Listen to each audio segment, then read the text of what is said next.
Instinct primitif. On se demande pourquoi les humains posent des actes de violence plus ou moins justifiés. Au départ, il faut bien voir que l'humanité n'est rendue qu'au stade de l'adolescence de sa croissance évolutive. Même si nous pensons avoir atteint un niveau d'évolution suffisamment élevé pour notre époque, nous sommes encore bien marqués dans notre inconscient par des instincts primitifs qui, jadis, étaient nécessaires pour la survie de l'espèce. L'humanité est donc toujours en évolution, et on pourrait affirmer que, de nos jours, la nature de l'homme se manifeste aussi bien en tant que constructeur qu'en tant que destructeur. D'ailleurs, il est facile d'observer ces comportements chez des enfants de 3 à 4 ans environ. Le jeune enfant prend un plaisir fou à construire un château avec son jeu de blocs.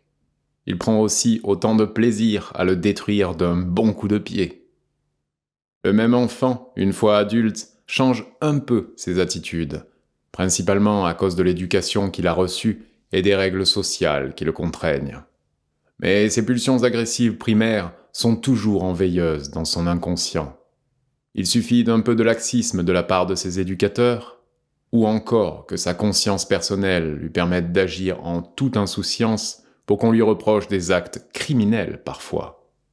Les comportements excessifs d'agressivité sont-ils toujours issus de la génétique ou, s'il peut arriver à l'occasion, qu'ils résultent de notre culture?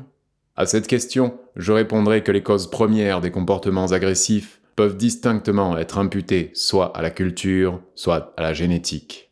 Mais la ligne de démarcation est très subtile. Par exemple, lors d'un conflit armé entre deux nations, sont qualifiés de culturels l'organisation des forces militaires et les stratégies qui lui sont rattachées pour mieux frapper l'ennemi. Les caractères génétiques, eux, même après quelques milliers d'années de civilisation chez l'humain, continuent d'alimenter nos pulsions agressives primaires.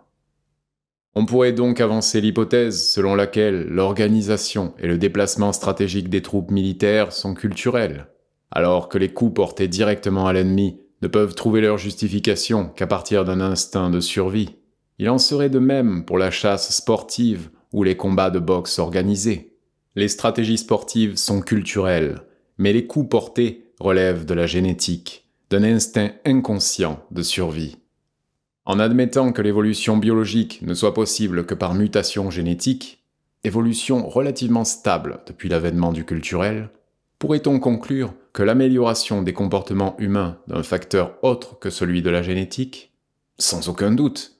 C'est donc dire que nos attitudes ne peuvent être modifiées qu'à partir du culturel. En fait, serions-nous en partie responsables de nos comportements excessifs d'agressivité et de la lenteur de notre évolution culturelle? Notre attitude avec les générations qui nous succèdent est-elle susceptible d'influencer et de promouvoir le développement intégral de l'individu? Quel modèle de comportement désirons-nous laisser en héritage à nos descendants? Combien de parents, encore aujourd'hui, offrent des jouets de guerre à leurs enfants? Et combien de nos jeunes éprouvent un véritable plaisir à s'amuser avec des jeux vidéo où la violence est presque toujours présente? Que l'on soit grand ou petit, il semblerait que nos instincts primitifs cherchent constamment à refaire surface. Il n'est pas question ici de culpabiliser l'individu, mais plutôt d'essayer de comprendre telle attitude ou tel comportement agressif, parfois difficile à s'expliquer. En fait, l'homme n'est ni bon ni mauvais en principe.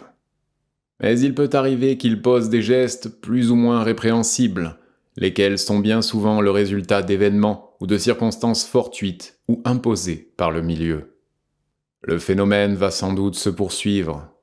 Cependant, il est à espérer que peut-être un jour, les humains réussiront à atteindre une maturité digne de ce que nous pourrions ambitionner comme un idéal de civilisation.